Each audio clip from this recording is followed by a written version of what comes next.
নমস্কাৰ ছাত্ৰ ছাত্ৰীসকল আজি মই ক্লাস 9 ৰ ছাত্ৰ ছাত্ৰীসকলৰ বাবে কিছু গণিত এটা নতুন চেপ্টাৰৰ পৰা লৈ আহিছো যেহেতু ইতিমধ্যে মই ক্লাস 10 ৰ এটা সম্পূৰ্ণ চেপ্টাৰ মই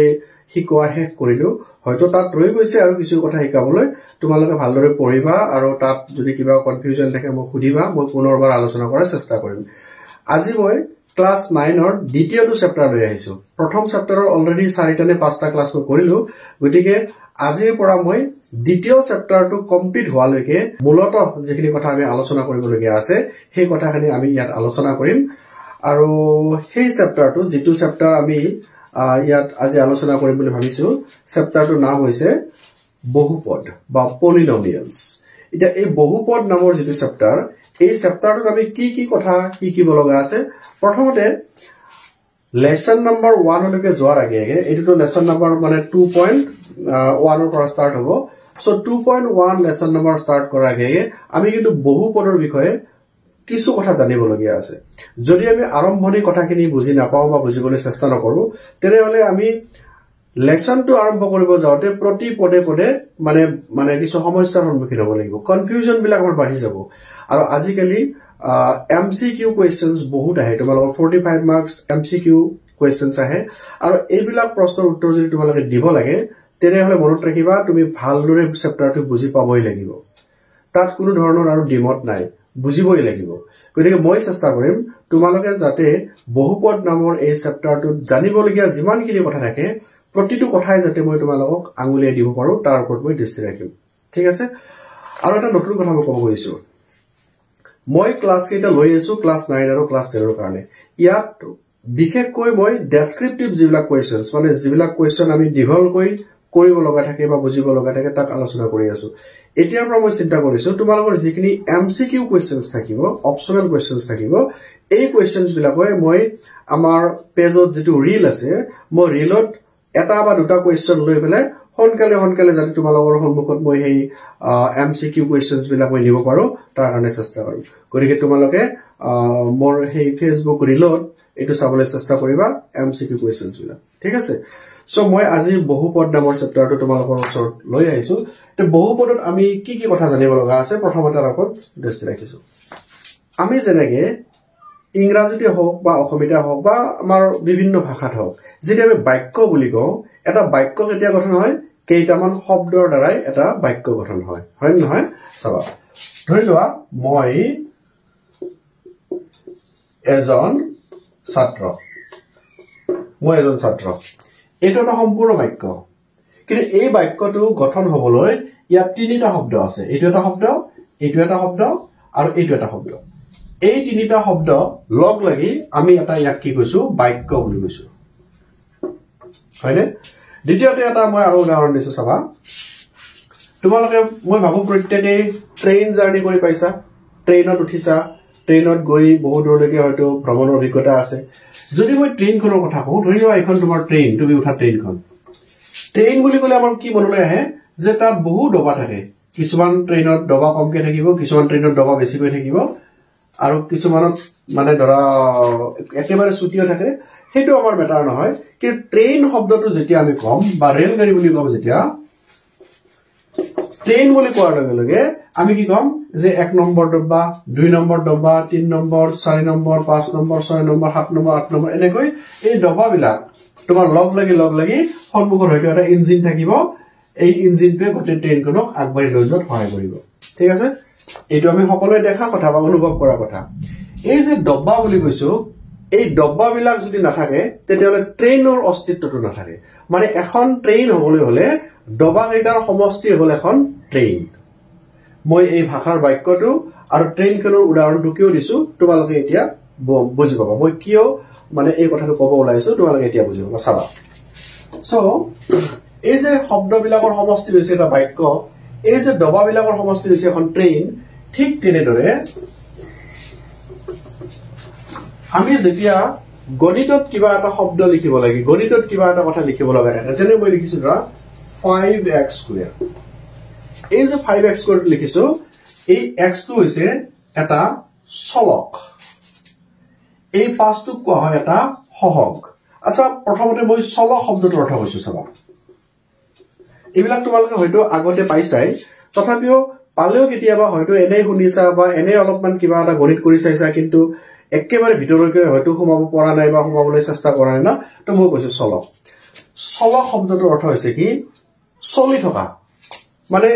গাড়ীখন চলি আছে গাড়ীখন ক'ত আছে এতিয়া চলি আছে তাৰ প্ৰতি মুহূৰ্ততে তাৰ অৱস্থানটো সলনি হৈ আছে এই মুহূৰ্তত ইয়াত আছিল অলপ পাছত তাত থাকিল অলপ পাছত আৰু আগবাঢ়ি গ'ল তাৰ মানে যেহেতু চলি থকা গাড়ী এখনৰ প্ৰতি মুহূৰ্ততে অৱস্থানটো সলনি হৈ থাকে ঠিক তেনেদৰে এই x নামৰ যেটো আখৰ আমি ইয়াত লিখিছো আসলতে এই এটা অজ্ঞাত ৰাখি মানে অজ্ঞাত এটা আখৰ ইয়াৰ আমি একচুয়াল মানটো নাজানো ধৰি লৈছো x মানে 5 হ'ব পাৰে আমি ইয়াত x মানে কি হ'ব সেই কথাটো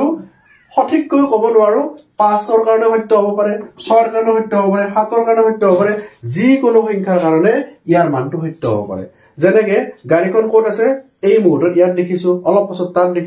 দেখিছো তাৰ প্ৰতিটো অৱস্থানে গাড়ীখনৰ কাৰণে সত্য কাৰণ হি চলি আছে মানে ইয়াতেও x ৰ প্ৰতিটো মানৰ কাৰণে ই সত্য হ'ব পাৰে কাৰণ ইয়াত ডেফিনিট মান এটা নাথাকে এটা মান আছে কি মান হ'ব সেই মানটো আমি ডেফিনেটলি এইটো হ'ব বুলি এতিয়া ক'ব নোৱাৰো আমি আৰু একো ক'ব নোৱাৰো কাৰণে তাৰ নাম হৈছে চলক মানে চলমান বিশিষ্ট এইটো মানে ইয়াৰ মানটো মানে বদলি থাকিব পাৰে এইটো হ'ব পাৰে হেতু হ'ব পাৰে হেতু হ'ব পাৰে ঠিক আছে কিন্তু যেতিয়া আমি 5 বুলি কম এই 5 ৰ মানটো কেতিয়াও 6 হ'ব নোৱাৰে 7 হ'ব নোৱাৰে বা 2 3 হ'ব নোৱাৰে 5 মানে 5 হ'ব লাগিব সো এনেকুৱা সংখ্যা বিলাকক আমি ধ্ৰুৱক বুলি কওঁ ধ্ৰুৱক মানে ধ্ৰুৱ তৰাৰ নিচিনা যে কেতিয়াও স্থানৰ পৰিৱৰ্তন নকৰে গতিকে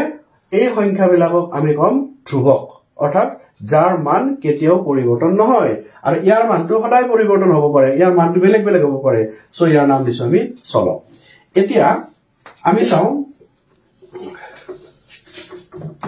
যে এই x ৰ লগত থকা যেটো সংখ্যা ইয়াক কোৱা হয় সহগ বুলি সহগ মানে কি জানানে এই যে বডিগাৰ্ড নিচিনা একজন মিনিষ্টাৰ এমএলএৰ লগত যেতিয়া বডিগাৰ্ড থাকে সহায় কৰি থাকে যিকোনো ক্ষেত্ৰত যাতে কোনো সমস্যাৰ সৃষ্টি নহওক মই এটো জাস্ট তুলনা এটা কৰিছো আকৌ কিন্তু ইয়াত এই পাঁচটোক সহগ বুলি কৈছো মানে ই ইয়াৰ লগত থাকি পেলে একেলগে হি গঠন মানে সহায় কৰাৰ নিচিনাকে বা একেলগ হৈ বন্ধুৰ নিচিনা ইয়াত থাকে গতিকে ইয়াক আমি নাম দিছো এটা সহগ বুলি ইংৰাজীত কোএফিচিয়েন্ট বুলি কোৱা হয় সো পাঁচটো মানে এই চলকটোৰ লগত থকা যিকোনো সংখ্যা হওক বা আখৰকে হওক কেতিয়াবা ax কৈ লিখা থাকিব তেতিয়া আমি এইটোকো তাৰ চলক বুলি কওঁ এক্স্যাক্টলি যে সংখ্যাই হ'ব তেটো তাৰ কোনো কথা নাই প্লাস মাইনাস আৰু কোনো কথা নাই মুঠতে চলকৰ লগত থকা সংখ্যাটোকে আমি সহগ বুলি কওঁ ঠিক আছে আৰু এই যে দুইটো কৈছো এইটো কোৱা হয় সূচক বুলি সূচক আমি ঘাত বুলিও কওঁ পাৱাৰ ইনডেক্স এই শব্দবিলাক আমি ব্যৱহাৰ কৰো ঠিক আছে 5x² টোক আমি যদি এটা এটাকৈ বিশ্লেষণ কৰি চাও তে কোনোবাটোক আমি চলক বুলি কওঁ কোনোবাটোক সহগ বুলি কওঁ আৰু কোনোবাটোক আমি সূচক বুলি কওঁ ঠিক আছে আৰু এই গোটেই কিটাৰ সমষ্টি 5x² যেটো আমি 5x² বুলি কৈছিলো এই 5x² টোক আমি একেলগে এটা পদ বুলি কওঁ বা টাৰ্ম বুলি কওঁ সামনে এই শব্দবিলাকৰ অৰ্থ বুজিব লাগিব পদ মানে আটাইবোৰৰ সমষ্টি মানে তাত সহগ চলক সূচক এই গোটেইবিলাক মিলি আছে কৰবাত সূচকটো বেছি হৈ থাকিব পাৰে কম থাকিব পাৰে এটো মেটাৰ নহয় কিন্তু আমি সূচকটো কি বস্তু চলকটো কি বস্তু আৰু সহগটো কি বস্তু বুজিব লাগিব গতিকে এইটো এটা পদ এতিয়া মই এটা কথা ক'ব বিচাৰিছো মই যদি এনেকৈ লিখো যে 3x² plus 5x plus 3 এনেকৈ যে লিখিছো ইয়াত তুমি এটা চোৱা ইয়াত x টো এটা চলক 3 টো এটা সহগ 2 টো এটা সূচক ঠিক আছে এটো যোগ চিন দিছো নহয় যেনেকৈ চোৱা দুটা ৰেলৰ ডব্বা যদি লগ লাগি থাকিব লাগে তাত তো কানেক্টিং লিংক এটা থাকিব লাগিব এই যেটো কানেক্টিং লিংক দুটা ডব্বাৰ মাজত ঠিক তেনেকৈ আমাৰ 3x² আৰু 5x ৰ মাজত এটো এটা আছে কানেক্টিং লিংক দুইটা সংযোগ কৰি ৰাখিছে এই যোগ চিনটোৰ দ্বাৰা ঠিক তেনেকৈ এইটো এটা পদ এই পদটো এইটো পদ আৰু এইটো পদৰ মাজত এই যোগ চিনটো দুইটাকে কানেকশন কৰি ৰাখিছে ঠিক আছে সো এইটো এটা পদ এইটো এটা পদ এইটো এটা পদ তিনিটা পদ আছে নহয় মানে পদ চিনি পাবো এতিয়া এই গোটেইখিনিকে এটা পদ বুলি কব যত চলক থাকিব সহগ থাকিব সূচক থাকিব এইটো এটা পদ যেতিয়া কোনোবা এটা পদত x নাথাকিব পাৰে ধ্ৰুৱক হলে হি এটা পদৰ নিচিনা আচৰণ কৰিব কাৰণ তোমালোকে জানা যে x to the power 0 anything to the power 0 is equal to 1 গতিকে ইয়াত আমি এনেকৈ লিখিবও পাৰো কিন্তু যেহেতু ভ্যালুটো 1 হয় আমি তাক নিলিখিলেও কথা নাই মুঠতে ই এটা পদ হ'ব ঠিক আছে তাহলে এই যে আমি তিনিটা পদ পালো ৰেলৰ ডাব্বাৰ নিচিনা এইটো এটা ডাব্বা আছিল ইয়াতে এইটো এটা ডাব্বা আছিল ইয়াতে এইটো এটা ডাব্বা আছিল ইয়াতে আৰু তিনিটা ডাব্বাক কানেক্টিং লিংক কৰিছে এই প্লাস চিহ্নটোৱে আৰু এই গোটেইখিনিকে যেনেকৈ ডাব্বা হলে আমি তাৰ নাম দিম ট্ৰেইন বুলি যদি এটা ভাষাৰ শব্দ হয় মানে বাক্য এটা হয় সেই বাক্যটোত এটো এটা শব্দ এটো এটা শব্দ এটো এটা শব্দ তিনিটা শব্দ লগ লাগি যেনেকৈ এটা বাক্য হয় ঠিক তেনেদৰে ইয়াতো আমাৰ এই পদবিলাক লগ লাগি আমাৰ কি সৃষ্টি হয় এটা ৰাখিৰ সৃষ্টি হয় মনত ৰাখিবা মই যে ট্ৰেইনৰ উদাহৰণটো দিছিলো আৰু মই যে এটা বাক্যৰ উদাহৰণ দিছিলো সেই কথাটোৰ মূল অৰ্থটো এইটোই আছিল এটা বাক্য হবলৈ যেনেকৈ কেইটামান শব্দৰ সমষ্টি লাগে কিছুমান বাক্যত মাত্ৰ দুটা শব্দও থাকিব পাৰে তিনিটা শব্দও থাকিব পাৰে 10-15টা শব্দও থাকিব পাৰে মানে বাক্য হবলৈ কোনো ধৰা বন্ধা এটা নিয়ম নাই যে ইমানটাই শব্দ থাকিব লাগিব এখন ট্ৰেইনৰ ছুটি ট্ৰেইন হ'ব পাৰে লম্বা ট্ৰেইন হ'ব পাৰে তাত কোনো ধৰা বন্ধা নিয়ম নাই যে এখন ট্ৰেইন বুলি ক'বলৈ ইমানটা ডবা থাকিব লাগিব গতিকে ইয়াতো ঠিক তেনেকুৱা যে আমি পদবিলাকৰ সমষ্টিকে এটা ৰাখি বুলি কম ইয়াত কোনো ধৰণৰ ধৰা বন্ধা নিয়ম নাই যে ইয়াত মাত্ৰ তিনিটাই পদ থাকিব লাগিব দুটাই পদ থাকিব লাগিব তেনেকুৱা কোনো কথা নাই সো আমাৰ ডবাবিলাকৰ সমষ্টিক যেনেকৈ ট্ৰেইন বুলি কওঁ শব্দবিলাকৰ সমষ্টিক যেনেকৈ বাক্য বুলি কওঁ তেনেকৈ এই পদবিলাকৰ সমষ্টিক আমি গণিতৰ ভাষাত ৰাখি বুলি কওঁ ঠিক আছে এটা এই ৰাখি বিলাকৰ কথা যদি আমি ক'ব খুজো তেতিয়া আমি আকৌ অকমান কথা জানিব লাগিব আচ্ছা এতিয়া আমি কৈছো সে 7y² + 5y এনেকৈ লিখিছো কেইটা পদ আছে ইয়াতে দুটা পদ আছে ডেফিনেটলি দুটা পদ আছে যদি মই -6 বুলি কওঁ কেইটা পদ আছে তিনটা মনত ৰাখিবা এই দুটা হৈছে কানেক্টিং লিংক কিন্তু এইটো মন নকৰিবা 7y² হৰণ 5y সবাৰে কনফিউজন ক'ত হয় আমাৰ মই কৈছো যে 7y² + 5y তাৰ মাজত প্লাস চিহ্ন থকা কাৰণে এই পদ দুটা এই লগ লগাই ৰাখিছে কানেক্টিং লিংক হিচাপে ৰাখিছে কিন্তু এইবাৰ মই 7y² ৰ লগত যেটো 5y লিখিছো ইহঁতৰ মাজত যেটো হৰণ চিহ্ন দিছো এই হৰণ চিহ্নটোৱে কিন্তু এই যোগ চিহ্নৰ নিচিনা আচৰণ কৰা নাই গতিকে তোমালোকে এই চিহ্নটো কানেক্টিং লিংক বুলি ক'ব নোৱাৰা আৰু এটা দুটা পদ আছে বুলি ক'ব নোৱাৰা তুমি কাৰণটো কি জানানে মই ইয়াত এনেকৈ লিখিব পাৰো নহয় 7y² / 5y আৰু এই দুটা এটা হৈ আছে এটা পদ গতিকে মনত ৰাখিবা হৰণ চিহ্ন আৰু পূৰণ চিহ্নে আমাৰ এই কানেক্টিং লিংকটো নুবুজায় মানে দুটা পদ পৃথক পৃথককে বুজাব নোৱাৰে হৰণ চিহ্নটো আৰু পূৰণ চিহ্নটোৱে কেৱল মাত্ৰ যোগ চিহ্ন আৰু বিয়োগ চিহ্নেহে দুটা পৃথক পৃথক পদৰ কথা কৈ দিব মানে ইয়াত আমাৰ তিনিটা পদ আছে আৰু এই তিনিটা পদে এটা ৰাখি সৃষ্টি কৰিছে ইয়াত কিন্তু এটা পদ আছে নাভাবিবা যে দুটা আছে মানে দুটা পদ আছে বুলি কাৰণ এই দুটা বুলি এই চিহ্নটো পৃথক কৰি দিব নোৱাৰে গতিকে ইয়াত এটা পদে আছে কাৰণ এইখিনি এটা পদে লাগিব ঠিক আছে এতিয়া আমাৰ গণিতৰ ভাষাত আমি কিছুমান নিজাকৈ অলপ বস্তু সৃষ্টি কৰি লৈছো কেনেকুৱা চাবা ধৰি লোৱা যে মই কি কিছু এইটো চতুৰ্ভুজ হয়নে কিয় ক'লো আমি চাৰিডাল বাহু আছে গতিকে ইয়াৰ নাম চতুৰ্ভুজ যদি এই চাৰিডাল বাহুক অলপ মই সজাই পৰা আকো তেতিয়া এনেকুৱা এটা আকাৰ পাইছো ইয়াৰ নামটো কি এইটোৰ নাম কি কৈছিলো আমি চতুৰ্ভুজ কৈছিলো আচ্ছা এইটো চতুৰ্ভুজ নহয় নেকি কিয় চতুৰ্ভুজ হ'বলৈ চাৰিডাল বাহু লাগে ইয়াত চাৰিডাল বাহু নাই নেকি 1 2 3 4 আছে তো চাৰিডাল বাহু তেনেহ'লে ইয়াক আমি চতুৰ্ভুজ বুলি কওঁ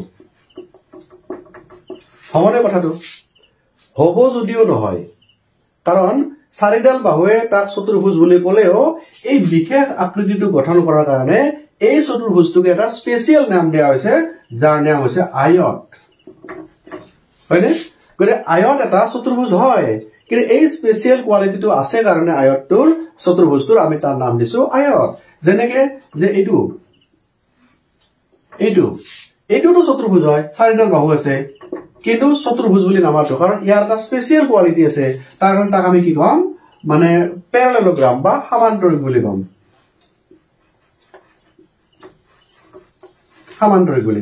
মানে মোৰ এই উদাহৰণটো দিয়াৰ উদ্দেশ্য এটাই যে চাৰিডাল বাহু থাকিলেও যেহেতু প্ৰতিটো ক্ষেত্ৰতে তাৰ নামটো বদলি গৈছে ঠিক তেনেদৰে আমাৰ ৰাখিৰ ক্ষেত্ৰতো কিছুমান স্পেচিয়েল কোৱালিটি যদি তাত বিচাৰি পাওঁ তাৰ নামটো বদলি যাব পাৰে তোমালোকে নাভাবিবা যে নাম বদলিছে বুলি তাৰ অৰ্থ বদলি গৈছে অৰ্থ নবদলে অৰ্থটো একেই থাকিব কিন্তু নাম বদলিছে কিয় এই তাৰ স্পেশাল কোৱালিটি বিলাকৰ কাৰণে যেটো চতুৰ্ভুজৰ ক্ষেত্ৰত ঘটিছে সেই কামটো এটা আমাৰ ৰাশিৰ ক্ষেত্ৰতো ঘটিব কি ঘটিব আমি চাও যেনে মই যদি এনেকৈ লিখো যে 5x² হৈছে নে এই 5x² টো কেইটা পদ আছে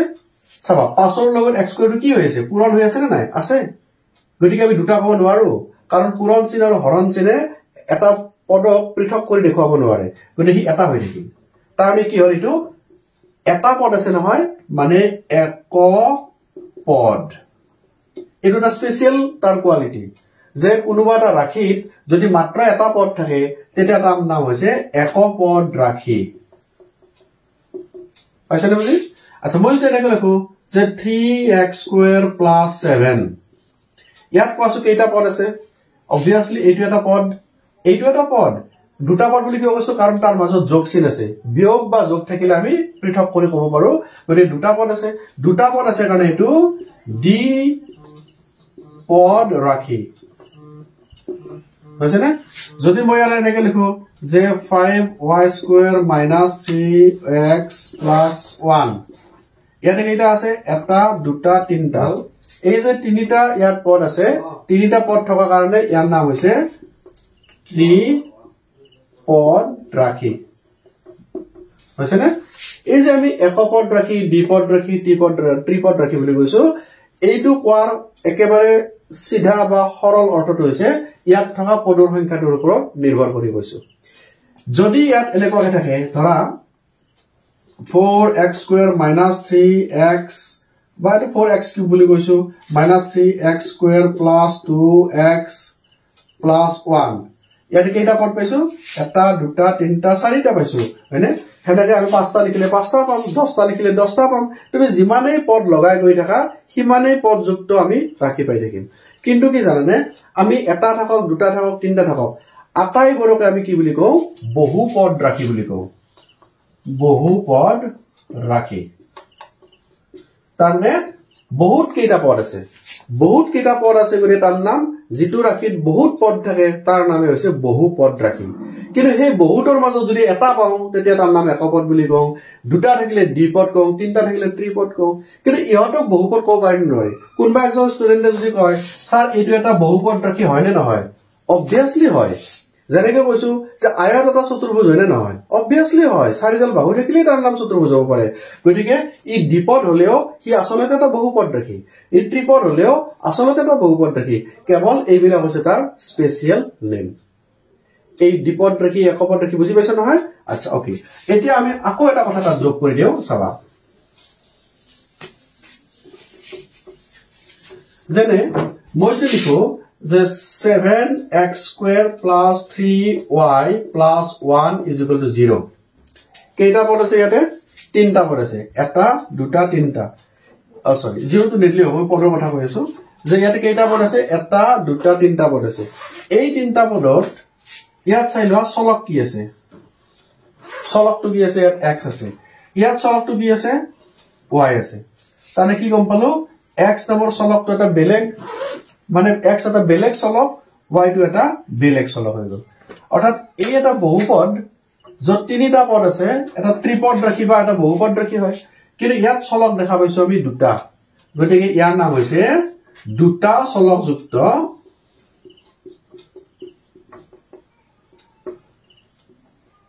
বহুপদ বা ত্ৰিপদ বুলি কলিও ত্ৰিপদ ৰাখি বা বহুপদ ৰাখি বুলি কলে তোমাৰ ভুল নহয় ঠিক আছে সো এটো কি বুলি কলো আমি দুটা চলকযুক্ত বহুপদ ৰাখি বা ত্ৰিপদ ৰাখি সমানে এনাইটো আমি ত্ৰিপদ বুলি কৈছিলো এতিয়া আমি ক'ব লাগিব চলক চাইছে ক'ব লাগিব গতিকে এটো দুটা চলকযুক্ত হ'ব আচ্ছা যদি মই এনেকৈ লিখো যে 7x² + 3x + 2 = 0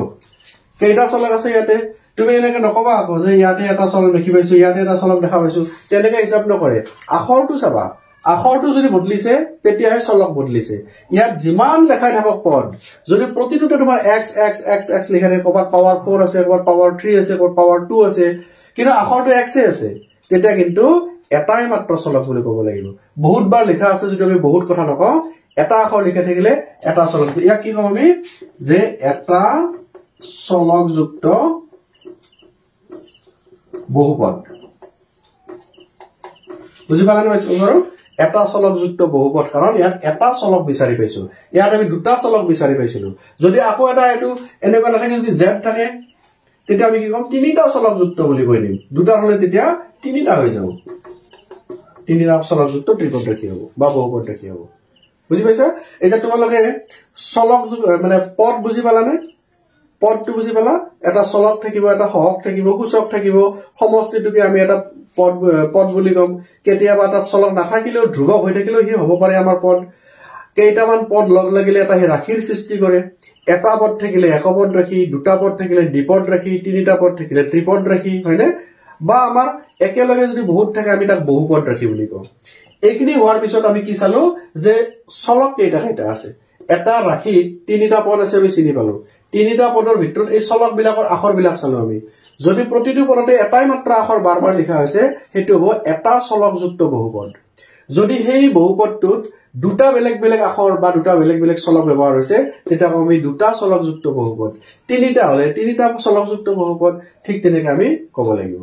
ঠিক আছে এইখিনি বুজি পাইছা নহয় সবাই কিন্তু আমাৰ লেসনত এই প্ৰতিটো কথাই মই যিখিনি কথা কৈছো প্ৰতিটো কথাৰে প্ৰয়োজন আছে আচ্ছা আৰু কি কথা থাকি গল ইয়াতে মই চাই দিছো আৰু